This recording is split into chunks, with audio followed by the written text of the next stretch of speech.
This is Hidden Killers with Tony Brueski. All right, buckle up. We're going into the case of Bryan Kohberger with some fresh new court filings. And, you know, when one thing doesn't stick, you got to keep trying. Try again. And that's certainly what Ann Taylor is doing. And this time, let's just say the defense has thrown a curveball into left field. Forget arguing about DNA matches or looking at stars. Kohberger's team is now saying he was set up. That's right. He's going full on OJ in this case. Believe it or not, it was planted. It was set up. Somebody really doesn't like Bryan. That's right. According to them, the knife sheath with his DNA on it planted like a bad alibi in a cheap detective novel. Somebody went in there. They put his DNA on it, put it under the murder scene, of course. Why would anyone think anything else? Which raises a multi-million-dollar question. Is this a last-ditch effort to create reasonable doubt, or could someone have actually framed Kohberger? Today, we've got defense attorney and former prosecutor Eric Faddis with us to break it all down. Eric, in your experience, how often do we actually see a frame job in court on something like this?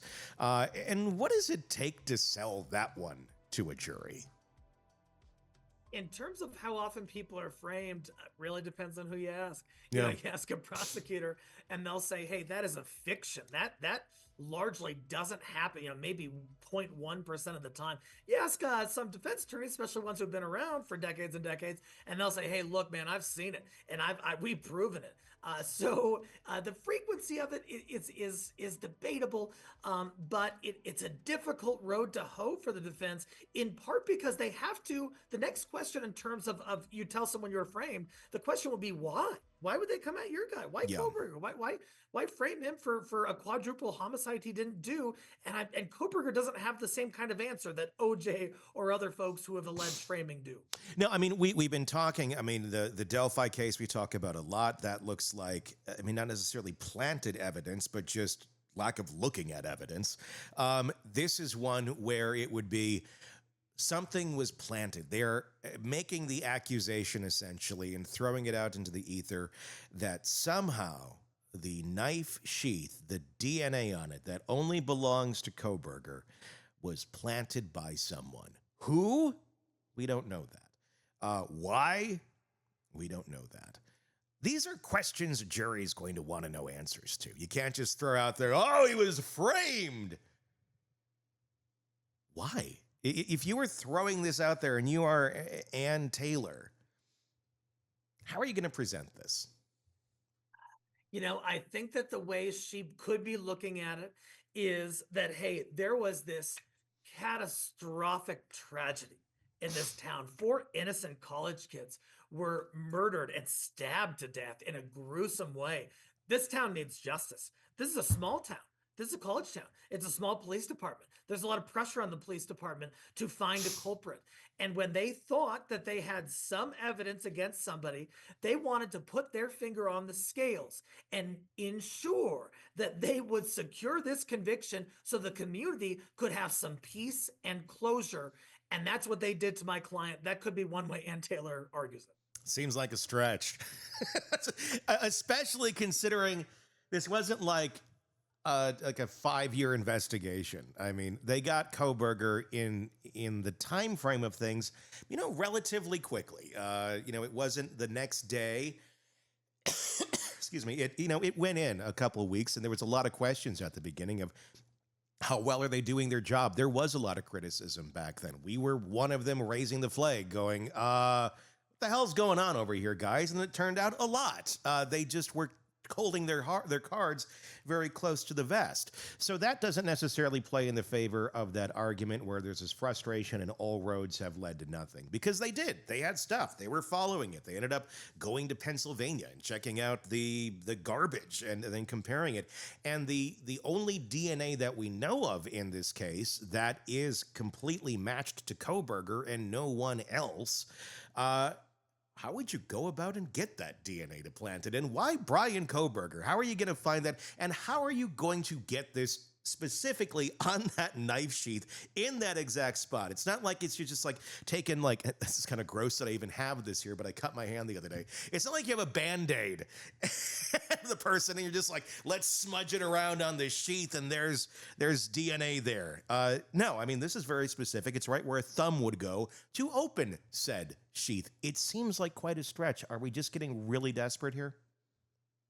You know, law enforcement would have to go through some investigative gymnastics in order to accomplish what the defense is claiming they did in terms of planting this for the reasons you just mentioned. You know, I think that this is in any death penalty case, which Kohberger's case is, there's an element of desperation on behalf of the defense. You've got to come with everything including the kitchen sink. You've got to just leave no stone unturned, raise all plausible arguments you can possibly raise, and perhaps that's a part of what's going on here. And maybe they're hoping that, hey, we put all of these questionable arguments together. Do they accumulate to, you know, one potentially credible argument? Maybe. It's a big maybe.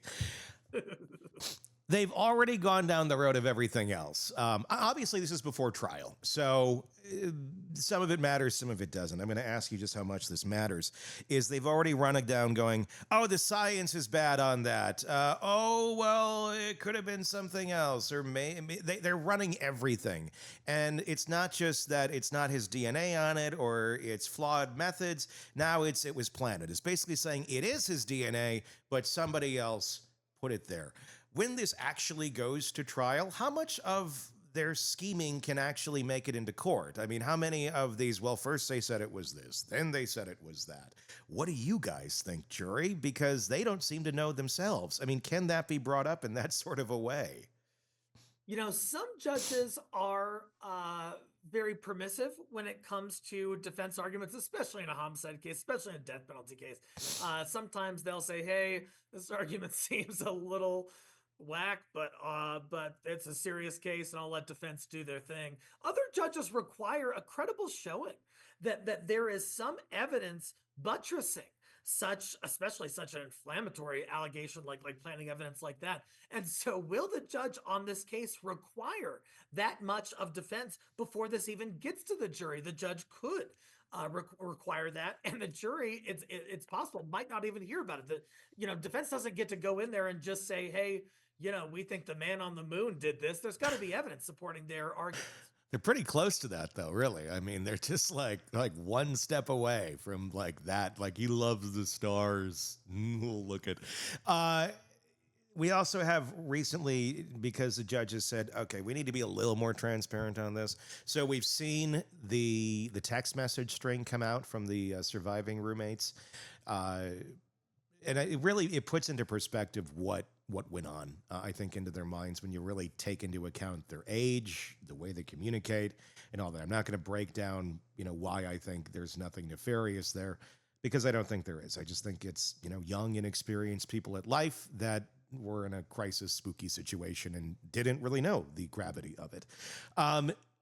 But there's the bushy eyebrows comment that's in there that we know is in there in the string of texts right away. And of course, they're arguing, well, that can't be put in here because they were in shock. They clearly were not in shock. You can tell that by their string of texts. And once they found out their friends were dead, they sure as hell were. But at that point in time when bushy eyebrows was brought up, they were a little spooked. There was somebody in the house they didn't quite know. There was some weird ruckus upstairs that they didn't know what was going on. But eventually they felt safe enough to go back to bed and competent enough to say bushy eyebrows. It's not usually a trait one's is just going to make up out of thin air and put out there. Especially, it would be quite a specific thing to see on someone's face and to stand out if he's wearing a ski mask. That would really be an interesting feature to go, despite the ski mask, bushy eyebrows. Kind of makes it even more of a stronger point, I think, which is probably also why Ann Taylor wants it removed. All these things she wants removed. Is there a chance in hell for it to be thrown out? Typically, witnesses are allowed to testify as to their personal observations, their sensory experience, their perceptions based on what they're seeing. That's in fact the basis of what's called foundation for one's testimony. They saw it, and this was how they viewed it, and what came into their head. Bushy eyebrows is a pretty distinct characteristic, and Kohberger happens to display that characteristic.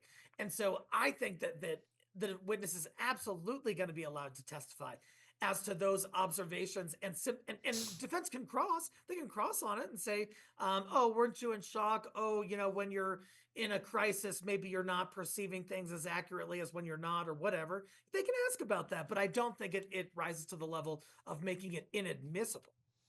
Should Kohberger have gotten one of those eyebrow trimmers right away and just, let's get rid of these, so like nobody can say that about him? Be funny if he goes into court the next time and he's missing eyebrows. Like, what happened here? Accident. It was just nothing. I've always never had eyebrows. I've always looked this way. Want more on this case and others? Then press subscribe now and don't miss a moment of true crime coverage from Tony Brueski and the Hidden Killers podcast.